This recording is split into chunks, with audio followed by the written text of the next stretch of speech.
મિત્રો હું તમને શીખવાડીશ પાસ્તાની ન્યૂ રેસીપી જે ખાવામાં બહુ ખૂબ જ મસ્ત અને ટેસ્ટી છે। સૌપ્રથમ ટમેટાને 2 ભાગમાં કટ કરીને તેને કઢાઈમાં મીઠું અને તેલ સાથે શેકી લેવાના છે।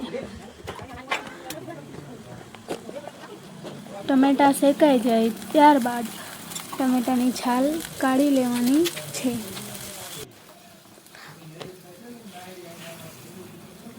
ટમેટાની છાલ કાઢીને તમે મિક્સરમાં ગ્રાઇન્ડ પણ કરી શકો છો અથવા તો તેનો ચૂંદો પણ કરી શકો છો। જો તમે મિક્સરમાં ગ્રાઇન્ડ કરો છો તો એટલું ધ્યાન રાખવાનું કે ટમેટાં ગરમ ના હોવા જોઈએ।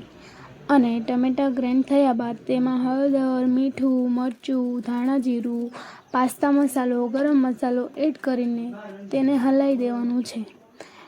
2 મિનિટ માટે તેને ચડવા દેવાનું છે। ત્યારબાદ જરૂર પૂરતું તેમાં પાણી એડ કરી દેવાનું છે। પાણી એડ કરીને તેને હલાવી નાખવાનું છે અને તેમાં આપણે જે પાસ્તા પહેલેથી બોઇલ કરી લીધા હતા તે પાસ્તા એડ કરીને તેને હલાવી નાખવાનું છે।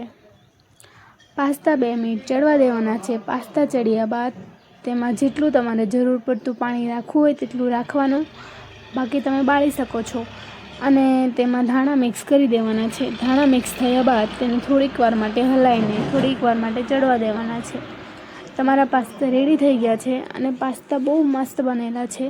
તમે પણ ઘરે આ રેસીપી ટ્રાય કરો અને અવનવી રેસીપી જોવા માટે મને સબસ્ક્રાઈબ કરો।